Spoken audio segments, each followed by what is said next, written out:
భద్రాద్రి కొత్తగూడెం జిల్లా అశ్వాపురం మండలంలో విచ్చలవిడిగా నడుస్తున్న బెల్ట్ షాపులను అరికట్టాలని మాల మహానాడు నాయకులు డిమాండ్ చేశారు. ప్రధానంగా ప్రభుత్వ పాఠశాలలు, దేవుల గుడి దగ్గరలో, చర్చి, మసీదుల దగ్గరలో ఉన్నటువంటి బెల్ట్ షాపులు ఎత్తివేయాలని, అశ్వాపురం మండల వ్యాప్తంగా పలు రెస్టారెంట్లలో మద్యం విక్రయిస్తున్నారని, వైన్ షాపులలో ఉండని, దొరకని బ్రాండ్ అన్ని బెల్ట్ షాపుల్లో విచ్చలవిడిగా అధిక రేట్లకు దొరుకుతున్నాయని, ఈ అక్రమ మద్యం వ్యాపారం సిండికేట్ దందాను ఆపాలని, ఎక్సైజ్ శాఖ అధికారులు చూసి చూడనట్లుగా వ్యవహరిస్తున్నారని, పేద మధ్యతరగతి కుటుంబాలు వైన్ షాప్లో మద్యం అందుబాటులో అధిక రేట్లకు బెల్ట్ షాప్లో విక్రయించి కూల్చేస్తే వచ్చే పైసలు కూడా ఇంటికి తీసుకువెళ్లలేకపోతున్నారు. కావున ఈ దందాను అరికట్టాలని మాల మహానాడు ఆధ్వర్యంలో అశ్వాపురం మండల కేంద్రంలో 2 రోజులు నిరాహార దీక్ష చేపట్టి తదనంతరం ఎక్సైజ్ శాఖ అధికారులకు మరియు జిల్లా కలెక్టర్ గారికి ఫిర్యాదు చేయడం జరిగింది. బెల్ట్ షాపులను రద్దు చేయాలని మాల మహానాడు డిమాండ్స్.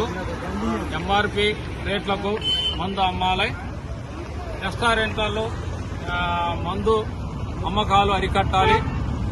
బ్రాండ్ షాపులలో దొరకని బ్రాండ్లన్నీ బెల్ట్ షాపులలో దొరుకుతున్నాయి. బెల్ట్ షాపులలో అన్నింటిని నిర్మూలించాలి. మరి అధిక రేట్లన్నింటినీ కూడా ఖండించాలని మాల మహానాడు ద్వారాలో తెలంగాణ రాష్ట్రంలో ఇప్పుడు దశల వారీగా మేము ఉద్యమాలు చేపడుతున్నాం.